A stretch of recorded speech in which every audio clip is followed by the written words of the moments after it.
लोगोफोर बेरे फुंनिफ्रायनो जिबौआ जि गोदोरखा एखेरे दंखल खाथियावनो थांलाय फैलाय नै थांखोनखा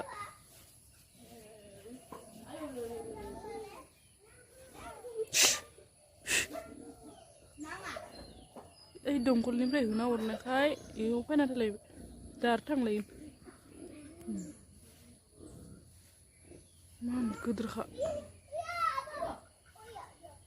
थांबाय ओइ थियान्था जानो थांबाय थांबाय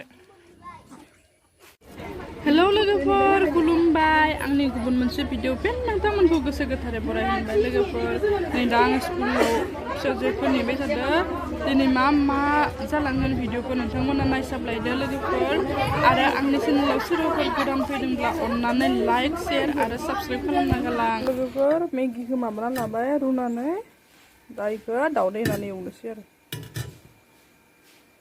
थावाबो दुंबाय बेयाव दाउदै होनानै दाउदैखौ दैथामखौ बोखाबाय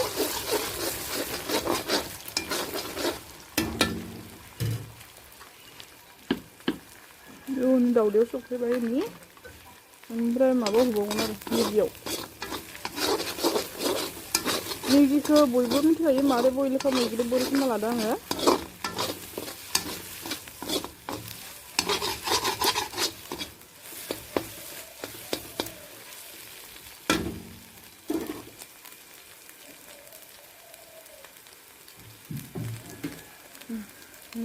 दानिया दाउदैयाव मेगि होना लानोसै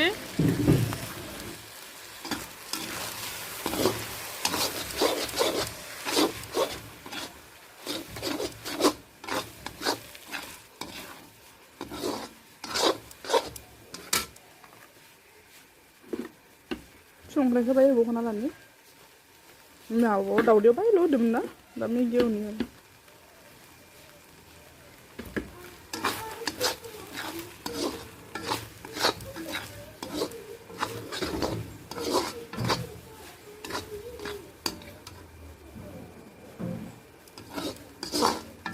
बेयाव मस्लाखौ होआखै दा मस्लाखौ ओइ फिसा खावसेनो खांनानै मस्लाखौ होनानैसै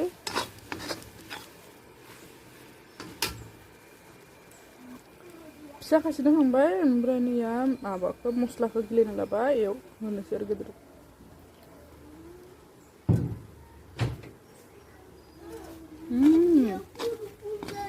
उदैया गुर जादों खामखिद' उदैया गुर जादों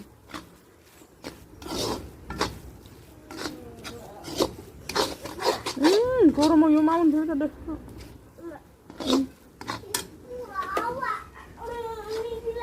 गरमजों मा अबस्था जाना दङ एखेबारे लांनांगोन मानो लाङाखै तला खुलिजोबना दङ आरो गरमजों थानो हायाखै सान्दुङा जोंब्लावलायबाय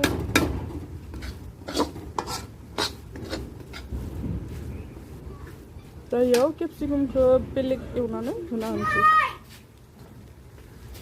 लोगोफोर माबाजा रेडि जाबाय दाउदै आरो इनिया मस्ला होयो इनिया मस्ला होनाय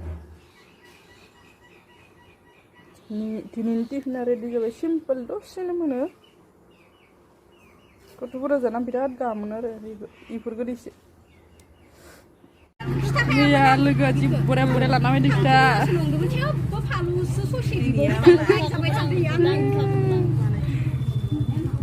लकेल फिथा नै जोंना मैया हराव बानायनायबो थाङाना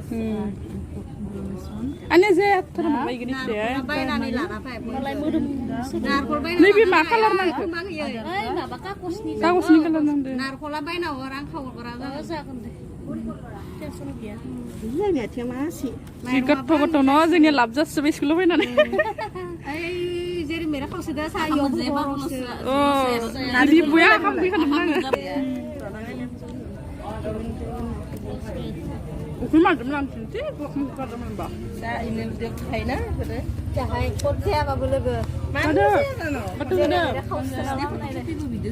बिसिना फट'खौ बिदिनो लाल साह लाखाना बायदोंमोनलाय ओइ सासानिखौ गार सासानिखौ गार जाग्रोना लायनोसै सोरो समबारिया समबारिया मा नाम बेखौ मिथिया आं समबारि मानसिफोरा नंबाय जोंखौ आखाम मोनजाबो खदाय पार्टि नालाय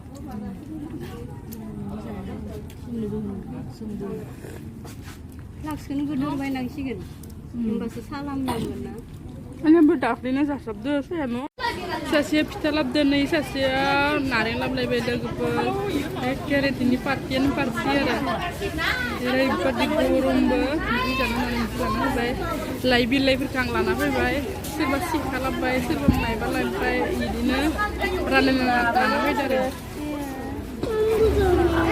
जमा लोगो नांना जानोसै नै हारसाफोराबो जायो नै खाथियावनो दोङो लों सायाबो गेग्रेम सुबाय जाबाय नि बनायाव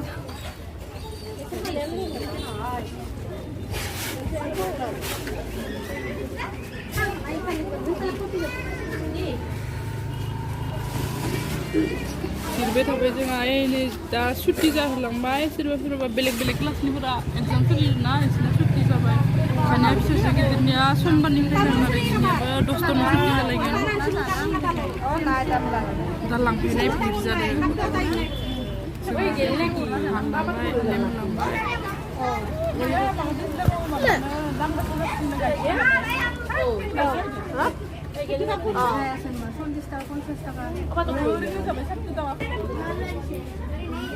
मैं भिडिअ केटा सां बुजि नापां आखौ बिसोरो स्कुलनि लोगोनि बिमाफोराबो नायो आरो बिनि भिडिअखौ खिन्थु जोंनि भाषाखौ बुजि मोनानो दा जोंफोरबो माने हायदि रायलायनोबो हायाना भिडिअ रायलायनो लुगैया गेजेर रायलायनोबो थायो जोंखौ भाषा फंसे फंनै बुंबाय थायो जोंनिनो दा बुंथ'नाय जायाखै आरो जायोनो जमा लगायना जायो लाबानो बिसोरो हारसाफ्रा लाबानोखा जों माया मोनसे लाबाथाय खाथियाव जफाय हागोन आरो जों जोंनि बर'फोरानो इलाबलाय लाबगासिनो फालौ माबाग्राया फालौ थुफ्लेग्रा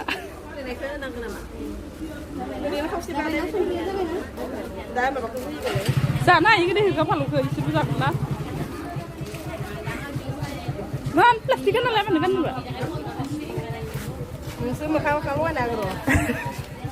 जोंनियाबो इउटुब चेनेल दङ लोगोफोर नोंथांमोनाबो नायो खोमा माइनु बर' इउटुब चेनेल गोबाङानो आंनि लोगोफोराबो गोबाङानो इनि लोगो आरो सोरबाफोर नुसुनाखैब्ला नायना हो लोगोफोर बे फालौ थुखिनायानो आरो इनिया माइनु बर' इउटुब चेनेल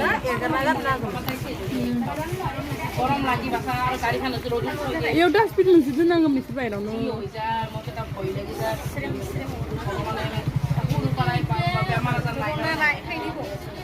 आलुआ थानो हागोन दा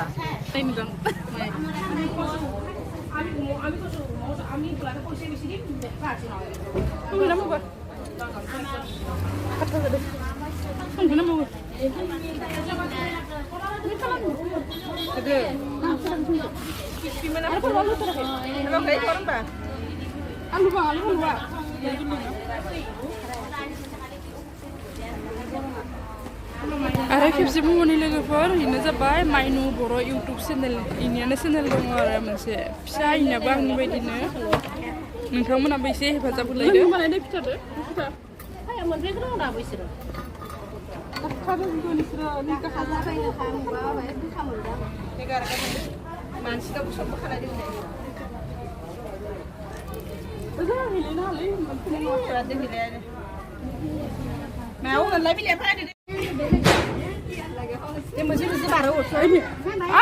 बायद' नियकसन खाथियावनो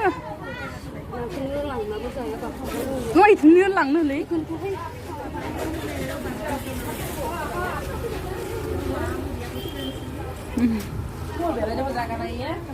बायद' इफाले निसु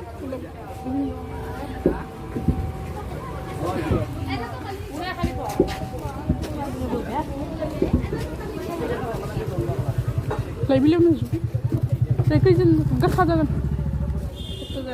आरो खैजोन दंबावो Kayaknya mau.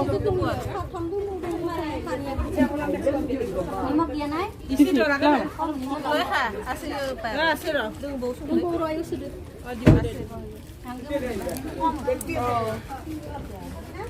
Roy di bu. Itu nih.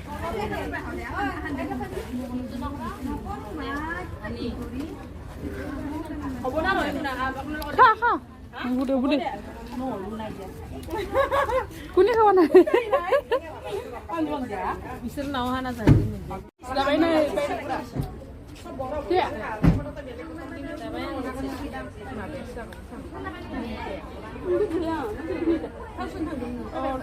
Tengah ini udah ke foto tuh marasun.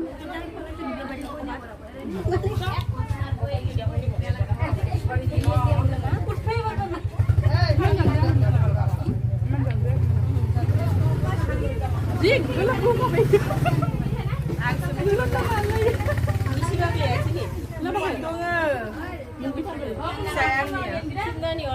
Iya, Gak suka baik pura.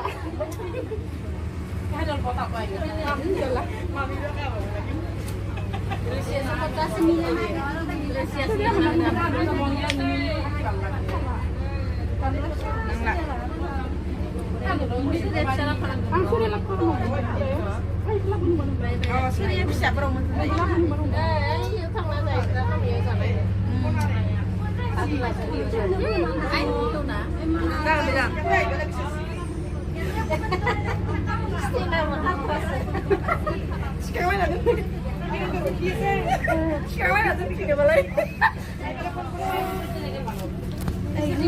Cuma ada lagi ketemu saya.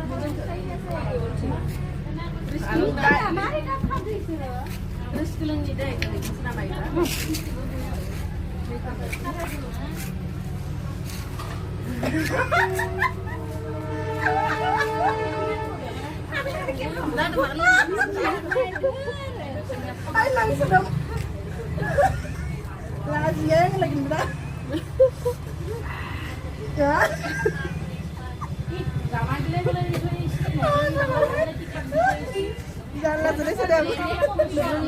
Dagangan sila ko dan ya, sana baik. Laga ada mini lain mana? Tinja kayak gini udah sila ko. Thank you for watching. Our next video.